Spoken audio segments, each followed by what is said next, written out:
And so when you're not into watches and you find out it knows all of that, that kind of blows your mind. And if your mind doesn't get blown, then there's something wrong with you, right?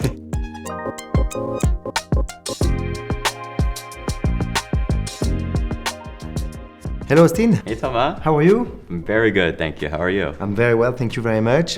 Thank you very much for being here in our AP house in Madrid. Thank you so much for inviting me. It's my first time in Madrid. I'm super excited. I'm Thomas Richard from Audemars Piguet. I'm working as an expert complication, and maybe you can introduce yourself. Yeah, sure. I'm Austen Chu. I'm the founder and CEO of WristCheck, but I'm also known as Horoloop. Could you tell us how it all started for you? Yeah, it started ever since I was a kid, when I was 3 or 4. My grandparents taught me how to tell time when I was very young. But, it wasn't until I was in college, that's when I started my anonymous page, Horoloop. Yeah. And I would go to a lot of boutiques. I went to a lot of AP boutiques as well. And I would just take photos of watches on my wrist, and I would share my thoughts. This eventually did, still to me today, one of the most meaningful things I've ever done in my life, which was the China edition AP, right? And that to me was still a dream come true. Started WristCheck a few years ago. It's been an amazing journey. It's always nice to share with enthusiast people about watches. So today we're going to see different models. We will talk about high complication, also about finishing. So we will start now and let's go. I can't wait. Where's the watches? Yes, we want to see it. Let's start. Nice. So what do we have here? First course. Appetizer. Wow, that's a serious appetizer. We start quite high. Minute repeater, Supersonnerie, Royal Oak. In black ceramic. In black ceramic, that's the release of 2023. Incredible. And I love the baguette diamonds as well. It's like such a nice touch. Yeah. So what's a minute repeater? Minute repeater will tell you the time. The watch will tell you and will ring the hours, the quarter, and the minutes. It's a very poetic complication, and it brings us back to history where we didn't have electricity and light to listen to the time in order to tell time at night. And so I do think it's a beautiful complication, and it's more poetic, more than pragmatic, but that's kind of the beauty of watchmaking. Let's talk now about minute repeater, the construction of the mechanism in 2015. We launched the Supersonnerie mechanism, and that's a very big innovation for us because we had to rethink the complete construction of a classic minute repeater. Instead of having the hammers and the gongs in the movement, we fixed the gongs on the soundboard in titanium with a second case back. So please try if you'd like to see how it chimes. Let's do it. Wow. I love the tone. Very clear, very crystalline. Very crisp. Because we don't want to have something too loud. We just want to have the perfect sound. Yeah, harmonious. And who would have thought that ceramic would be able to resonate sound that well? Right? And typically it would only be metal. Yeah, right? And a lot of time we say that the material you're using will interfere to the sound. And with the Supersonnerie mechanism, especially here, we have also a case back for the first time in ceramic, which we don't have, for example, on Perpetual Grande. Yeah. So it doesn't matter the material you use for the case, the sound will remain the same. That's really interesting. Minute repeaters are one of my favorite complications. I think it's one of the most poetic complications in today's world. Yeah. I mean, I'm always just playing with this, listening to it when I'm on planes and I'm doing whatever, I'm just listening to it. Yeah, as you said, we are used to do it like this, but with this you don't need to, exactly. I would say that minute repeater is definitely very up there. Like, if not the most coveted, maybe the second most coveted, especially if you take it out by itself, right? When it's not coupled with a grand complication with other complications, minute repeater by itself is already ranked very, very high. And if I'm being honest, not that many brands today can make a good minute repeater. Exactly. The market is strong. There is minute repeater. Then the purpose is to have the best sound, to innovate by making the most beautiful chiming. That's what you want when you have a minute repeater on your wrist. Okay, so we've seen the Royal Oak minute repeater Supersonnerie, and the Supersonnerie mechanism is also known in 2015 as the RD1 in the Royal Oak concept. So let's see the second model. If I can count properly, normally what's the coming? RD2. Yeah. Wow, I love it. Absolutely love it. It was launched in 2018, won the Aiguille d'Or in 2019. To me, my personal favorite complication is the Perpetual calendar, because for me, it's the first complication that really blew my mind into watchmaking, because when I found out back when I was much younger, that a perpetual calendar can tell you the day, the month. It'll know if there's 28 days or 29 days in February, depending on if it's a leap year or not. It'll know if there's 30 days or 31 days in the month. It'll know where the moon is. And it knows all of that. It will be accurate to 2100, and there is not a single battery inside. And so when you're not into watches and you find out it knows all of that without a battery, that kind of blows your mind. And if your mind doesn't get blown, then there's something wrong with you, right? And so to me, that's why it's my favorite complication, because it's the complication that can bring a lot of people into the space once they find out what it is. The idea here also in 2018 was to improve ourselves, and we wanted to make a construction of a perpetual calendar with different layers. Yes. The reconstruction of the movement has been completely changed on one layers, which allow us to have a very thin perpetual calendar, the thinnest one. We launched it in 2018. Yes. Amazing. And correct me if I'm wrong, but the equivalent of building the RD2 is kind of like taking a 3-story house and moving all the rooms, all the furniture, and compressing it into the same floor. Exactly. Into the same like floor plate, but keeping it clean and keeping it beautiful. Exactly. And so that sounds very hard to do. yeah, exactly. I like the comparison of the house. It's like different floor, everything on the same floor. And we also try to merge the room. Yes. So like the kitchen with the living room. Yes. So one component will do on the other construction. That's what we do with 2 or 3 components. So merging the wheels into different functions. So one component, different function. And that's why we are able to have a very flat movement. And self-winding also. Of course, I love this. Okay, so now we've seen the RD2, the RD1 just before. So what are we going to see now? RD4? No, I'm joking. 3. No, we missed one. So let's go and see this new piece. Thank you very much. So we are back in 2022 when we launch and we reveal this flying tourbillon. For your 50th anniversary. Exactly. Of the Royal Oak. Exactly. So there is a lot to say. First of all, the tourbillon. What was the main idea first? We wanted to have, for the first time, a tourbillon in a jumbo size. Please go ahead. No, you know. Please go ahead. 39 millimeters. Yes. The original size of the 5402 ST, the first Royal Oak. Yeah. And it was called jumbo at the time because that was very big at the time, basically. Yeah. 39 millimeter, exactly. That was a big size at this period.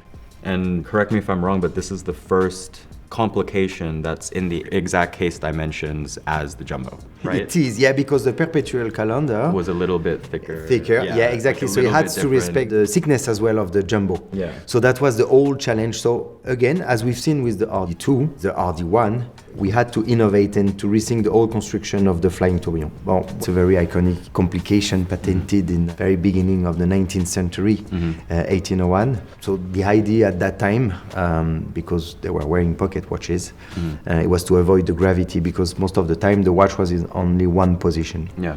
So the idea was to have a more precise tourbillon as well, with the high amplitude, to have a better reliability in terms of energy and precision. As you can see, it goes a little bit on top of the dial. It's not on the same level as the dial. Yes, it's a little bit elevated. No, this is amazing. I love this. For me, tourbillons, it's more of a visual treat, right? Like, I think when I look at a tourbillon, I mean, I have a few tourbillon watches, I just end up staring at it for a long time. And it's very different looking at a tourbillon versus looking at a balance wheel. But you guys also released a 37 millimeter version of this. Do you happen to have that? You want to see one? Of course. We have everything you want. Oh my God, that was fast. Wow. As I said, April 2022. Then September 2022, we push even further. We say, okay, why not creating even 2 millimeter smaller size? I prefer this one. Yeah, me too. I like the 37 millimeter size. It's also in a trend nowadays. Wow. Which one do you like more? I really like the 37 millimeter size, but I wouldn't mind wear a jumbo size with a flying tourbillon. So we've seen the RD3, Austin. So guess what would be the next one? Honestly, now I have no idea. Let's see. We'll see. Have you ever seen? Wow, I've never seen this before. Yeah. We was launched this year. This is really cool. It's a limited edition. So there is a lot to say because it's Royal Oak Offshore with the flying tourbillon. and with a flyback chronograph. And the bridges are completely different. Like, I mean, Yeah. it's the same design, but it's treated completely differently. It's a limited edition. We have two versions, one in titanium, one in rose gold. The idea of this Royal Oak Offshore when we launched it a couple of years ago was to merge these two universes, the high complication and the sport style of the Royal Oak Offshore. This is badass. Respecting the code of the Offshore, launched in 1993. The first one, remember how it was The called? Beast. Yes. The Beast. It was really shocking for that time. It was the designer Emmanuel Gay to work on this project of a new size for the Royal Oak.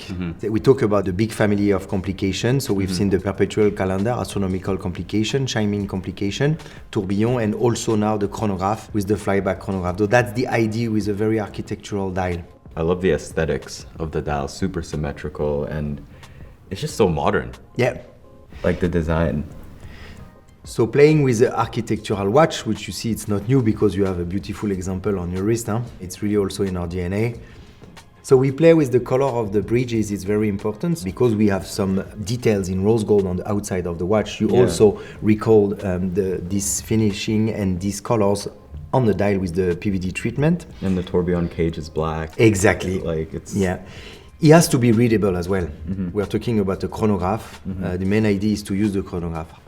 Do you still use your chronograph, Austen? I've used it once when I was boiling an egg. So in the kitchen. So I do sometimes the same for the pasta when I cook. Pasta, nice, Exactly. nice.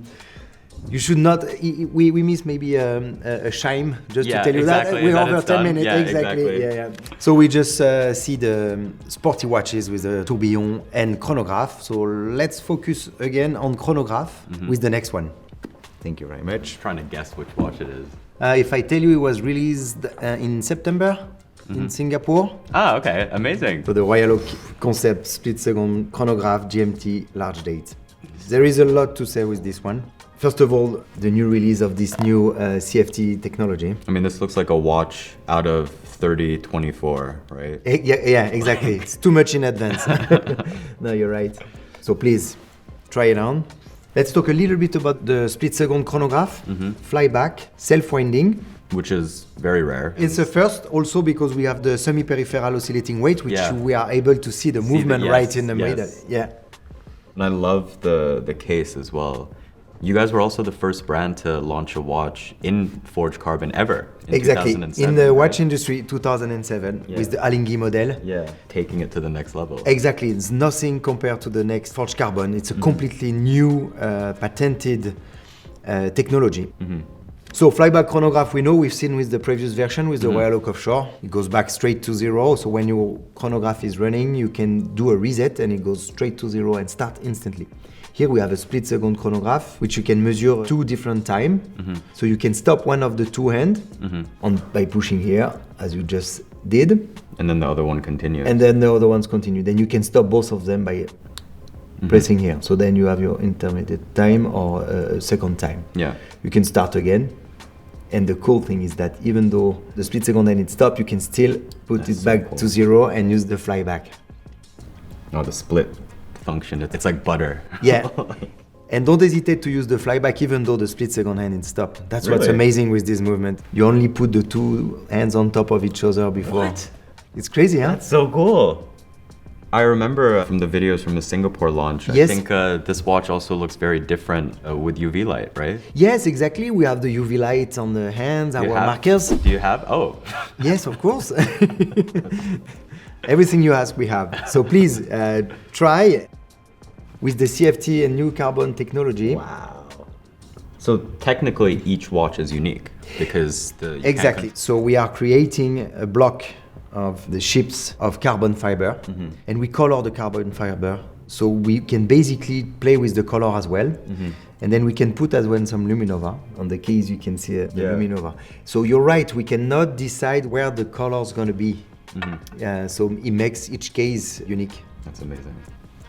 So we've seen the sports model with very high complication. Let's go back to what you have on your wrist. We didn't. Oh. We've seen you This touching. whole thing. Yeah, beautiful. Yeah, I got this last year. It's a vintage Jules Audemars Grande Sonnerie in platinum. And I've never seen this style before, so when I bought it instantly, got an archive from you guys. Not only did I find out from the archive that it's a unique piece, but I also found out that it was not only made in the year that I was born, but actually made in the month that I was born. And so this is a watch that will be with me in my grave, basically. I'll go down with the watch. But yeah, absolutely love it. So two important things to highlight. You said is the crème de la crème. Yes. And you say Grande Sonnerie. So Yes. In a Grande Sonnerie, basically, so I look at it as the original iPhone vibrate button, like in terms of like the silence button, right? Because you can switch it from silence to Petite Sonnerie or Grande Sonnerie. And if it's on Grande Sonnerie or Petite Sonnerie, it will basically chime by itself based on the time. You don't have to do anything. Not like we did with the minute repeater. Don't have to touch anything. Okay. It will just do it by itself. And so it's like a computer. It's literally a computer that makes noise, basically. And so all mechanical, of course. Exactly, all mechanical. And correct me if I'm wrong, but for the average, I mean, for watchmakers, this is also the most complicated thing to build. Yeah, mono complication is the most complex to do, to assemble. As watchmaker, they like to say it's one more component, is one more problem. We have almost 500 components in this watch compared to the 500 problems. Yeah. So you have 498 on the one we have in the collection now. So one more component, one more problem. Now I will show you. You know the code collection. I don't know if you know about it, but we reintroduced the Grande Sonnerie in the code collection. So let me show it to you. Thank you very much. Here we are. That's insane. That dial? On the code Grande Sonnerie, basically all the dials are unique. Here, as I said, you have an enamel flanqué dial. So all the dials are unique on Grande Sonnerie. Yeah. So please try it on. Very important, we have a 41mm case. And what's also, I think, for collectors, very prestigious about the Grande Sonnerie, we're talking about a very high complicated movement in a very discreet way. My Perpetual calendar would look more complicated. Yes. With all this detail on the dial. Here it's very pure. This is the ultimate stealth wealth watch. Yeah. Ultimate. Yeah, you know that something happened when you see, like you have a treble clef here. Yeah. You see that something happened with this watch. So please try it on. You see there is a very small difference with the minute repeater we tried with our wire lock earlier.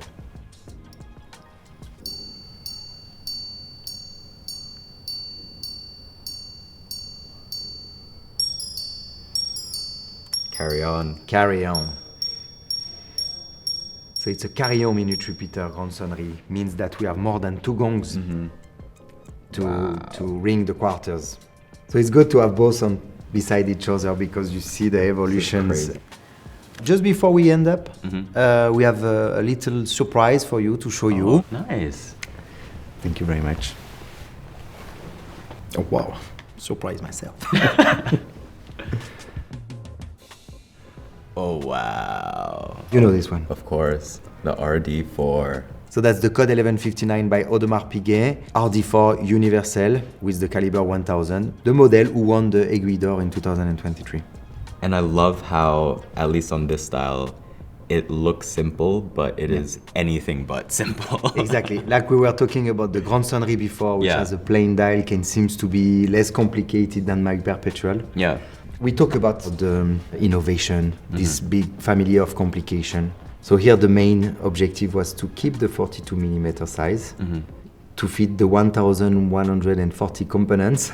Crazy. And again, we didn't want any correctors to adjust the calendar. We wanted for our clients to be as simple as possible, even though the watch is very complex, but very simple to adjust. Which is insane. There's 24 complications, right? 23. 23. You would like to remove your watch and try it on to see how it fits on your wrist. So cool. Very clear, as you said. So the semi-Gregorian calendar with an astronomical moon image. Which is different. From the Because it's moon the phase. only accurate moon phase. Yeah, exactly. It's much more accurate. Most moon phases are just guesstimates. Yeah, exactly. Unless it's a full moon. So it's more precise. That's what I mean. Like, I'm in tech, so like user interface, user experience, like UX, UI, like it's so important. Yeah. And this is literally the epitome of user experience and user interface for a watch. Because if you're spending the amount of money that these watches cost, basically at the highest level of watchmaking, you should be able to use it without worrying about it breaking. But this was essentially the first watch at this complexity that was able to achieve that ever. And that's what they always say, even though I'm a bit scared when I said, can I adjust the calendar at 11 at night? Or they said, no problem, you can. It's crazy. It's the RD4, because we've seen the 1, the 2, and the 3. That was the main idea. You have the high amplitude tourbillon of the RD3. Yeah. The Supersonnerie mechanism with, for the first time, we have a secret case back.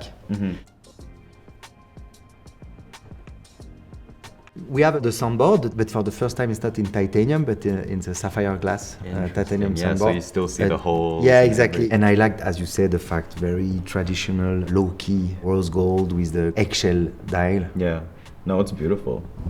So thank you very much, Austin, for being here. It was a real pleasure to hosting you in the AP House in Madrid. I hope you really enjoyed as much as I did with you. It's always my pleasure to talk about complicated watches, and I hope you had a great time. Honestly, Thomas, thank you so much for your time. I had an insane, incredible time today. Definitely something I won't forget. And I'm really excited about the future of watchmaking at AP. Can't wait to see what you guys have up your sleeve in the next year. I mean, it's your 150th anniversary next year. It's going to be huge. Thank you very much. Don't forget to put this one back in the case. I think I'll just swap it and then I'll just leave. Thank you very much, Austin, again. Thank you. Thank you.